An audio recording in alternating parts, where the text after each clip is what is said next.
Samantha, can you talk to me for a little bit? Tessa, perfect timing. I'm just on my break. What's up? So, I'm at your place right now, and we need to talk about, well, the chaos here. Wait, what? You're in our house? How on earth did you get in? Chill, the door was locked. I used the spare key you guys gave me, remember? Spare key? I don't recall giving you one. Remember when you jetted off on that getaway and needed someone to cat sit? Your hubby handed it over then. Oh, vaguely. But didn't he ask for it back? Nope, we never talked about it again. Anyway, forget the key. Your fridge is what's bugging me. You're at work and there's nothing prepped for dinner. I make dinner fresh when I get home. Beats reheating stuff, don't you think? Sure, if you had the time. But you're clocking out at the same time as my son. Can you actually rustle up a decent meal that quick? Sometimes I prepare ahead, sometimes I don't. He's cool with it either way. Your freezer's empty too? What's the plan for tonight? Oh, my husband's on chef duty tonight. He's grabbing groceries after work. Both of you cooking? And you've roped my son into this too? Yeah, we're a team. We both have jobs, so we share the kitchen duties. Excuse me? Since when does my son play house chef? You know there are roles in a marriage, right? Look, we've talked it over. It was his idea to share the load, and honestly, his cooking's to die for. This is utterly irrelevant, Samantha. I gave my blessing to your union with my son under the impression that you would be his rock, his unwavering support system, ensuring his happiness was paramount. And now I stand here, feeling utterly deceived by your actions. But Tessa, it's about mutual support in this household. We've chosen to stand shoulder to shoulder, sharing life's burdens equally. And I abhor that very notion. Yet this is our home, not yours. Within these walls, we are free to live as we choose, without the need for your approval or oversight. That may be, but today you will assume the role of chef. It's your duty to prepare a meal for him. Could we perhaps discuss this with my husband first? After all, it was his initiative. In fact, why don't you address your concerns with him directly? Especially since you seem so perturbed by his involvement in the kitchen. Are you truly considering defying the wishes of your husband's mother? It's not defiance I'm advocating for. It is a recognition that the ancient notion of women's sole purpose being to serve men in the home is outdated. Outdated? Samantha, I have neither the time nor the patience to school you on the fundamentals of family dynamics. You will heed my instructions or you will face the consequences. Henceforth, I shall make it my daily duty to oversee your culinary efforts. You intend to come here every single day? Indeed, it has become a necessity. I must ensure that you're preparing the most nutritious meals for my son, to keep him robust and in good health. I refuse to allow you to serve him anything that's been frozen or is less than wholesome. If you wish to spare me the inconvenience of this daily supervision, then I suggest you start fulfilling the role of a wife as I envision it, and allow my son the comfort he deserves. Hey Samantha, do you not have any ice cream here? I haven't been buying ice cream for a little while now. Neither of us have been eating it lately, so there's no point in having it when it'll probably go to waste getting freezer burn. Then when you finish work today, make sure to buy some ice cream to bring home. And it can't be any of that cheap stuff, okay? I want it to be the most expensive stuff they have at the store so that I know it's good quality. And that I ask you to buy you 2 tubs of it. I want there to be enough for me as well. And my son deserves ice cream at all times because that's his favorite treat. Tessa, does this mean that you're back inside our house again? I am, but what does that mean to you? My husband told you to give them that duplicate key back, didn't he? Have you still not given it to him? What's wrong with me holding on to it longer? I'm your mother-in-law, after all.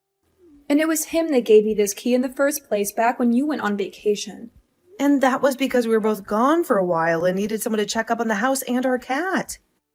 But right now, you keep coming to our house every single day. And you just coming in like that all the time is a bit embarrassing. I'm sorry, but you're really going to have to give that back to us and stop intruding on our lives, okay? And just tell me outright that I'm causing you troubles, okay? But look, Samantha, I'm not going to stop coming to your house whenever I want. Until you've proven to me that you can make meals for my son every day and good meals at that. I'm going to have to keep coming back to check up on you. And since you told me your concerns, I've been making food for him every day. I don't think I've eaten any of his cooking for a week now because of the changes you've asked for. I've even gotten all the things I need to make him some chili tonight for dinner. Well, about that, I threw all the ingredients in that away. What? Samantha, are you really going to force my son to eat something as disgusting as chili? I took a sip of the soup you had already made for it, and it was gross. So gross, actually, that I had to get into your wine cabinet and take a swig from something in there. Is that right? I've been making it since yesterday, and when I tasted it, the flavor was perfectly fine. And now you've gone into the wine cabinet? Tessa, I'm not sure which bottle you took a drink out of, but those are not cheap. And I had to drink that wine only because you don't know a thing about cooking. I don't even like wine that much, so I had to spit a lot of it out after. Your flavor palette is worse than that of a baby's. Ugh, I wonder if all of this is because of how you were raised. You were only raised by your father, so you never learned the correct way to cook and how to know if it's good tasting or not. My dad always made me some of the best dishes in that house, and because of that, I have been able to learn a lot about cooking and how to do it right. I even took some classes in college for culinary arts so that I could be on par with my dad's cooking. Haha, you think that having learned about cooking from him will have made your palate any better. I think that your dad was just bad at cooking, and so your palate was skewed. Why are you saying things like that? What help does that do in our current situation? I'm sorry, but I'm not cooking food for you in my house, am I? So stop complaining about it all and just go home. None of this is affecting you in any way, so stay out of our business, please. Well, I'm telling you right now that I'm here to help you do your job, right? I've been thinking this about you for a while now, but although you are my son's wife, there is nothing about you that makes you worth being married to. So if you'd like me to start thinking differently of you, then maybe it's time you start doing things for me too. Is this your reason for throwing out today's meal? That couldn't be my reason for it. Don't think of me as some kind of monster, okay? That is very rude of you. I went and tasted that food for your sake and my son's. I'm afraid of you feeding my son garbage. And garbage needs to be thrown out because it cannot be saved. But was there any point to throwing out the food and ingredients that I have already put together for tonight? Even if you don't want my husband eating that chili, I would have still eaten it.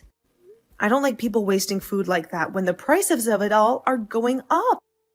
If I weren't to throw it out now, I'm sure you would have forced my son to eat it when I'm not around. And my son is far too nice a man to tell you to make him another dish when the food you've cooked is so bad. So I just saved him today from having to worry about throwing up all over the dining table. Then why not next time you and I work together to cook something up for dinner? That way you can show me how to cook a proper meal, and you can see what your son says about it in person. Why should I have to cook with you? My husband tells me that my cooking is delicious. I hear from him every time. I'm sure that he's happy with what I cook, and he says thank you for it. So I want to see if what you helped me make is any better. I've noticed, though, that you always head home right before my husband gets home, right? Well, if you're so confident that my husband doesn't like what I make, then you throw it out in front of him and see what he thinks. I have a job of my own, making food for my husband back home. I do not have the time to be around your house all dang day. Just like I have been, I'll be coming over every day to check what food you're making and see if it's any good, and any day that I'm not able to come over. Do not make my son cook for you. I'll ask him to make sure that you're staying in line, because the moment you take a step out of line, I'll be on you. Tessa, are you in our house right now? Yes, I sure am. And aren't you at work right now, though? How would you know that? I'm just getting into your house. Because I just saw you on the security camera to our house. No way, have you been watching me this whole time? I had the camera installed a while ago to watch our cat while we were at work. If you don't like being seen through it, then stop coming into our house uninvited. If you have the money to spend on a stinky cat, then you have the money to start saving for a baby, right? Well, you are always working alongside my son, so you could never have the time to have a baby. Don't tell me that you're the kind of person that doesn't want kids. I do want kids. Then why haven't you quit your job yet and stayed at home full time?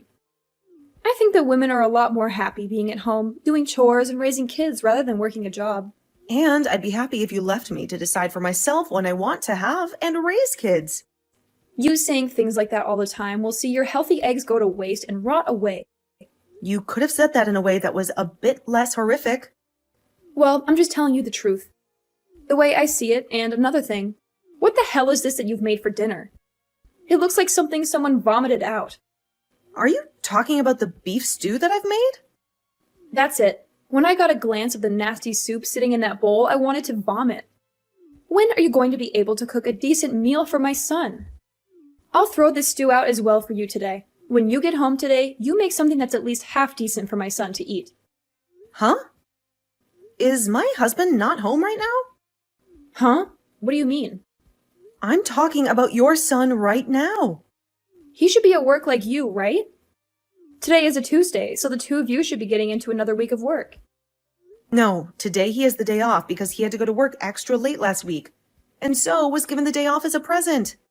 What? So you're telling me he's home right now? I'm sure that you're going to get upset when you hear this.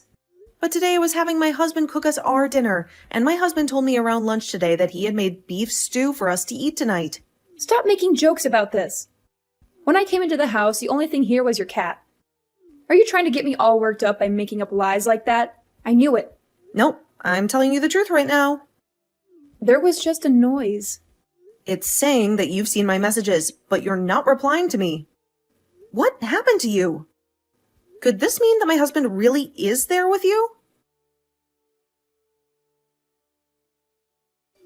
Samantha, I have something that I'd love to talk with you about. Sure, what is it? Can you ask my son to take a look at some of the messages I've sent him for me?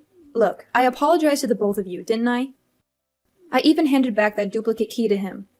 And I promised to never get on to you about anything I don't like ever again. So let's go back to how things were when you first entered my family and be happy together. Tessa, we told you the other day how the both of us feel right now about you, right? We said that we never want to have anything to do with you ever again. But I've learned a lot from what's happened. I think that I was just being a bit too aggressive with you about being my son's wife. A bit? No, actually, I was being very aggressive with you, wasn't I? I probably should have never thrown away your guys' cooking like that. And right now, I have a lot of regrets about all of that. Keeping our duplicate key? After we asked for it back and entering our house over and over uninvited was also pretty unacceptable of you. And after putting a lot of trust in you at first by letting you watch our cat while we'd been on vacation, it's a shame to see all of that trust ruined. So what you did was not okay by any means. What's the worst to me, though, is that before handing the key back to us, you made another one of it. Well, I just thought that if anything happened at your guys' house, it would be good for me to be able to let myself in there. You entering the house without our permission is a huge problem. Hey, Samantha, I'm telling you that I really have learned from all of this and will never do any of that again. So don't you think that going as far as cutting ties with me is harsh? Making a copy of the duplicate key so that you could still come into our house. And making comments about me and my cooking before throwing it out. And the last time you threw out your son's own cooking, thinking it was mine. You would never actually have tasted any of that cooking from the start, had you? You just wanted to use the reason that I cooked the food as your reason for throwing it out. That's not what happened then. Before, you were bragging a lot about your son, right? You said that your son could do anything, and everything he cooked was always delicious. You threw away his delicious cooking. Tessa, why would you do that if it was always supposed to taste good? Well, that last time, it didn't look all that appetizing. I'm finished here. I can see that no matter what I say to you, you have an excuse made up and ready to go after what has happened between us this time. I no longer enjoy being around you. I think from now on, I'll only accept your husband as my in-law. Don't say such heartbreaking things. Both my husband and son have already torn into me about this, and they aren't choosing to listen to what I have to say anymore. My husband isn't even talking to me anymore now. And it's been weeks now where he doesn't listen or say anything to me. Well, that's all because of how messed up you were when you started to come into our house uninvited and criticize your sons and my cooking. I did hear one thing, though. Samantha, you're pregnant now, right? That is right. I'm pregnant right now. But that has nothing to do with you. Well, Samantha, I was so worried about you because you focused so much on your job. And that's why I was always interested in the life that you and my son were making in that house. So I made that second duplicate key so that I could get into your house and check on you two. I just thought if you started making better food, it would benefit the both of you and any kids you have. I did all of that to give you a little advice. Advice? How is calling my food garbage and throwing it away giving me any advice?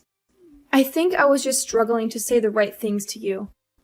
Even after my husband and father-in-law tore you a new one, you still haven't learned any lessons, have you? I have, and that's why I'm talking to you right now.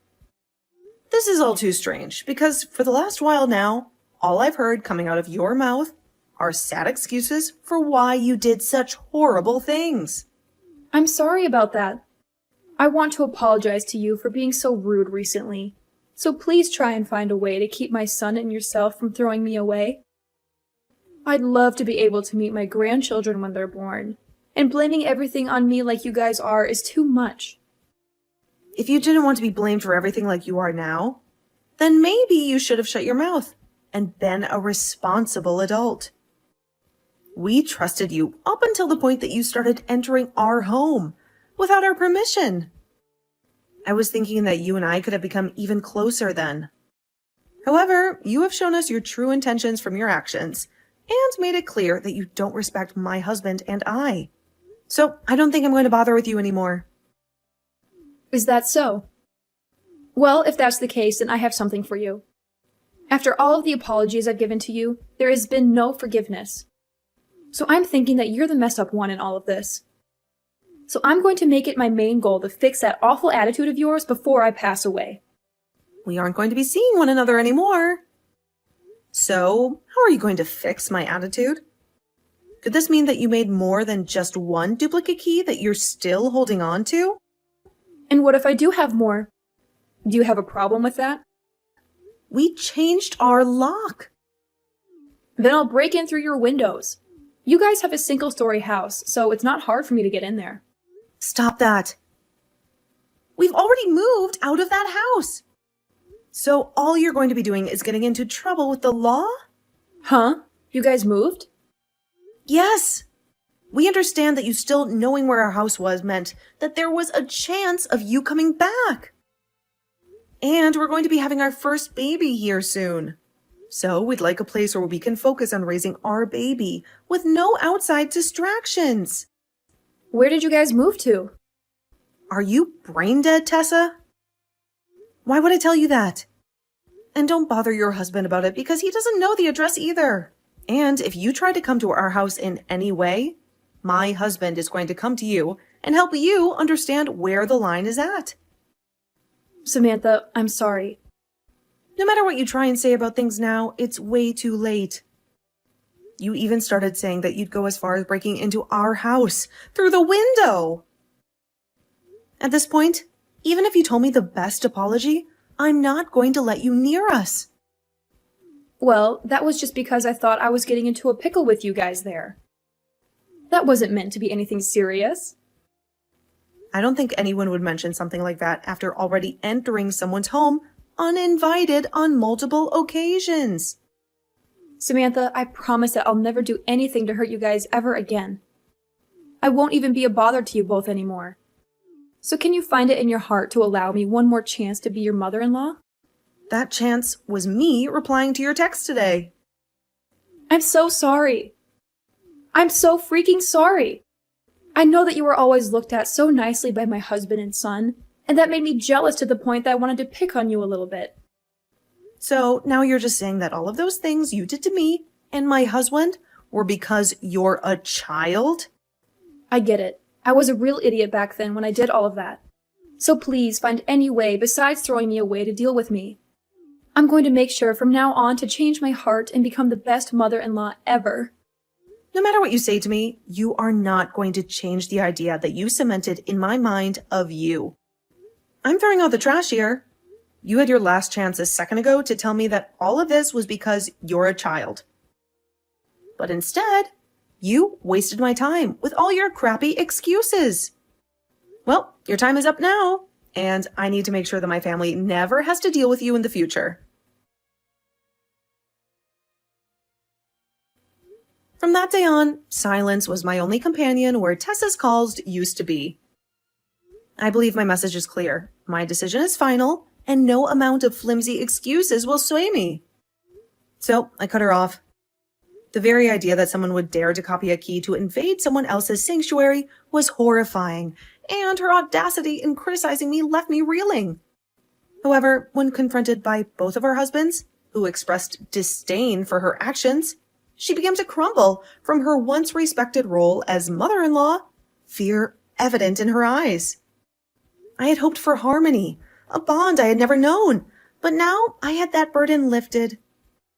She claimed to see a worthy wife in me, a reason to bless our union, but her eyes never reflected those words. If she had chosen honesty over deception, we could have avoided this abyss. Now, supported by my husband and his father, I hold fast to my resolve, assured that I need not cater to anyone's interests but my own. Tessa, now a shadow, moved in silence, her world reduced to chores and corners. Her husband, a distant person, did not listen to her pleas, did not comfort her tears. At their age, perhaps it was merciful to let her be, although I was surprised that he remained after her betrayal. For now, she must live in silence, her family duties being her only solace. It's been months since we changed addresses, and as I begin maternity leave, I'm enjoying the calm before the storm of motherhood. Tessa won't enjoy the joy of being hugged by her grandson, but I will accept any olive branch offered by her husband. Right now, my focus is on the life I carry, the future I nurture. But time can soften the hardest of hearts, and perhaps Tessa will find her way back to us. For now, let's put such musings aside. My world narrowed to my husband, my unborn child, and gratitude for those who guided me here. As I journey toward motherhood, I will appreciate every helping hand, committed to being true to myself and those who I love.